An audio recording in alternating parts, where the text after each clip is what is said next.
Adios amigos speech. The story of how I got into politics is a pretty straight family path. As a fourth-generation Kansan, my great-grandfathers on both sides of the Roberts Patrick family were pioneer newspaper editors who came to Kansas as crusading abolitionists. To say I bleed fourth-generation printers' ink would be very close to the truth. However, the main influence that drew me to public service was my dad, Wes Roberts, who was a newspaper man, and soon journalism led to politics. He served as chief of staff and an advisor for several Kansas governors, becoming then the state Republican chairman. In 1952, my dad was asked to head up the Citizens for Ike campaign, which was a genuine army of volunteers made up of legions of veterans, women's groups, and mostly Republicans who wanted a candidate who could win. Plus, they really liked Ike. At 16, and my dad's toe, I was a sergeant of arms at the 1952 convention, back when conventions actually chose the nominee for president. I vividly remember two lasting experiences. The renowned senator from Illinois, Everett Dirksen, was a key leader in the Bob Taft campaign. Senator Dirksen, known for his long, eloquent speeches, was in the midst of his convention remarks when the entire New York delegation, led by former governor and presidential candidate Tom Dewey, marched in, and with considerable noise, they took their seats. Dirksen paused, and pointing directly at Dewey, and with his booming voice said this: "You, sir, have led this party, this Republican Party, down to defeat in 1944 and again in 1948. Don't do it again." Whereupon, the entire New York delegation stood up and gave Dirksen the raspberry. And I thought, this is what adults do at a convention? One morning, I was in a meeting with my dad at with the top Ike campaign brass, Dewey, Lodge, Brownell, and other GOP movers and shakers. He told me to sit and be quiet. He was in the midst of suggesting the Fair Play Amendment, given that the new Ike delegates from the Solid South had surprised the old guard and won delegate seats at the state conventions, only to be replaced by the old guard at later surprise conventions. Unlike MacArthur, old guards never die or fade away. My dad said there was no downside if they lost, and he believed that they could win a majority of delegates. And the Fair Play Amendment passed, and Ike won on the first ballot. And I thought to myself, wow, my dad actually helped Ike win. I met the general. I shook his hand. And then again at the 1953 inaugural ceremonies when my dad became the Republican National Chairman. It was these reflections, told to my great friend and Medal of Honor recipient, Senator Danny Inouye, that prompted him to say, "Pat, I fought for Ike. You met him. It's up to you to get this memorial done." And after a 21-year effort, we did just that with the help from Bob Dole, Jim Baker, Susan Eisenhower, the Eisenhower family, and Senator Lisa Murkowski, who kept the Ike Commission going through these tough years. Finally, we now have an appropriate, if not stunning, memorial to the Kansan who saved Western democracy in World War II and led America onto the world stage. With the final dedication of the Dwight David Eisenhower Memorial at the end of my Senate career, it is a full family circle accomplishment. If my dad helped elect Ike, then the least I could do was to lead the effort to make a memorial on the Mall to a great general and president a reality. In a homecoming address, Eisenhower famously said, "The proudest thing that I can say is that I am from Abilene." He was a small-town Kansas boy who saved Western democracy, led the nation for 8 years with peace and prosperity. Well, I too come from a small town in Kansas. So how did this boy from Holton, Kansas, become the longest-serving member of Congress in Kansas history? Like father, like son, I graduated from K-State with a degree in journalism. My father joined the Marines in World War II and saw action in both Okinawa and Iwo Jima. I joined in peacetime and served on Okinawa and was part of the first Marine contingent to return to Iwo Jima on the 15th anniversary of that battle. So from Marine captain to newspaper editor and news director of a radio station in Arizona, I dropped everything and drove to Washington when Senator Frank Carlson asked me to come and work for him. Within weeks of leaving Phoenix, I was the chief of staff for Senator Frank Carlson, a venerable and highly respected senator who made his mark on Kansas history as the only person to serve our state as congressman, governor, senator, UN delegate, and the founder of the National Prayer Breakfast. Life changed dramatically at that time. I always thought a bachelor was a man who did not make the same mistake once. Then, into my life came a tall, blonde, blue-eyed magnolia blossom from South Carolina. Frankie and I have been married for 51 years and have been blessed with 3 children and 8 grandchildren. I am who I am because Frankie is my wife, and we are parents to David, Ashley, and Wesley, Papa Pat to Lorena, Patrick, Sayaka, Lily, Charlie Bear, Miles, Oliver, and Graham. My family is my crowning achievement. Senator Frank was a great mentor. He always said there are no self-made men or women in public office. It is your friends and family who make you what you are. And he taught me a great lesson. Your true friends stand behind you when you are taking the bows and beside you when there are any boos. Following the 2-year stint with a senator, I was privileged to work 12 years for the newly elected congressman from the big 1st District of Kansas as his chief of staff. Keith Sebelius was a wonderful man, a leader on the House Agriculture Committee and the Interior Committee, especially with regard to improvements and restoration of our national parks. Upon Keith's retirement, a group of party stalwarts encouraged me to run. Thought about it, talked to Frankie. Frankie simply said, well, this is what you always wanted to do. Let's do it. So for 9 months, with no paycheck or health insurance and limited savings, with 3 young children, Dodge City became our home. Most sane candidates would not attempt to go door to door in a district larger than most states.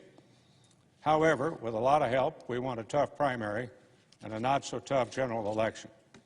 The first of 24 straight victories. I was ranking to Chairman Kiki de la Garza when the 1994 revolution put Republicans in the majority after being in the wilderness for over 40 years. Suddenly, I was chairman. In 1996, we achieved a major farm policy reform, changing 40 years of Farm Bill policy. To this day, farmers still have the freedom to farm what they want. I have had the honor and privilege of representing Kansas for 16 years in the House and now 24 in the Senate. The Pat Roberts of 1980 was fighting for Kansas values and for the issues that affected the daily lives and pocketbooks of all Kansans. As the Pat Roberts of 1996, I promised that if elected to the Senate, when Kansas spoke, Washington would listen. I have held 6 gavels in the House and Senate, and that in of itself might be a record, but it's what happened during my tenures as chairman that I believe I have had the most lasting effects. It's not just having the gavel, it's what you do with it. Taking part in leading 8 farm bills in the House and Senate, I have touched and improved many lives, and I've always been mindful of what farm families do for our nation, and a troubled and hungry world as we crafted each bill. I was fortunate that my first committee assignments were to serve on the Armed Services Committee, as well as Agriculture. Strom Thurmond was the very senior chairman who, as the country song goes, never even called me by my name. I was recognized as, quote, the senator who had the good sense to marry a fine, beautiful South Carolina girl. My role on the Armed Services Committee was simple. It was to collect the small change left by the Air Force to enable the Marine Corps to continue to be our nation's force in readiness, not to mention the new warfighting lab. I also had the privilege of being the Senate Intelligence Committee chairman for 4 years during the Iraq War and led the committee's investigation that exposed a worldwide intelligence failure. And it resulted in a blueprint for the 9/11 Commission and a better intelligence community that did keep our country safer. As chairman of the brand new Emerging Threats Subcommittee within the Armed Services Committee, I traveled to cities within what remained of the former Soviet Union. In one of the Soviet Union's secret cities, we discovered a lab that had developed strains of pathogens that could do irreparable harm to our nation's food supply. Talk about an evil empire. I caution my colleagues that threat still exists, even as we endeavor to continue the worldwide fight against COVID-19. It has taken over 20 years to respond to this threat with the Biological Containment and Research Lab, and we are still not done. I put a lifetime of work into NBAF, the National Bio and Agriculture Defense Facility. Pause for Manhattan, Kansas, home of Kansas State University with the ever and optimistic Wildcats, Manhattan, Kansas. It will soon serve as the first line of defense to protect American agriculture and the world's food supply. I have also been privileged to serve on the Help Committee. Thank you to Lamar Alexander and to Patty Murray for supporting my amendments, especially with regards to rural health care. And finally, I have chaired the Senate Ethics Committee for 24 years. I have tried to resign twice. I don't know what I have done wrong, but I have been a member of that committee for what I am sure is a record 24 years. I think they just want somebody there to say, wait a minute, 15 years ago we tried that and it didn't work. Maybe we ought to start over.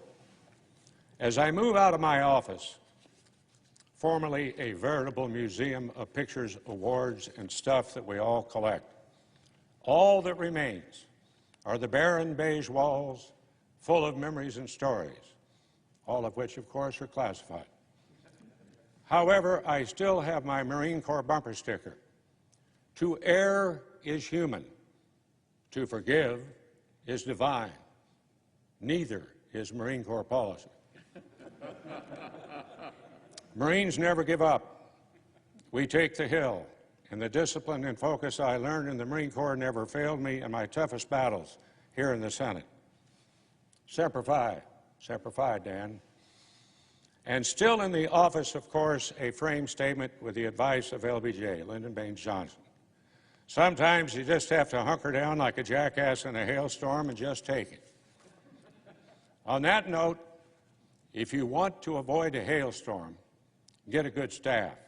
You're only as good as your staff. And I have the best staff in Washington. I know everybody thinks that, but I really do. Because they always took the hill. My chiefs of staff, Leroy Towns, Jackie Cottrell, and Chad Tenpenny, my D.C. Deputy Chief of Staff, Amber Kirchhofer, and my Ag Committee staff directors, Mike Seifert, Joe Leftwich, and James Glick, they led the posse. And they always checked to make sure that the herd was still there. And we didn't ride into any box canyons. To the staff currently in this chamber with me and those watching on C-SPAN, thank you.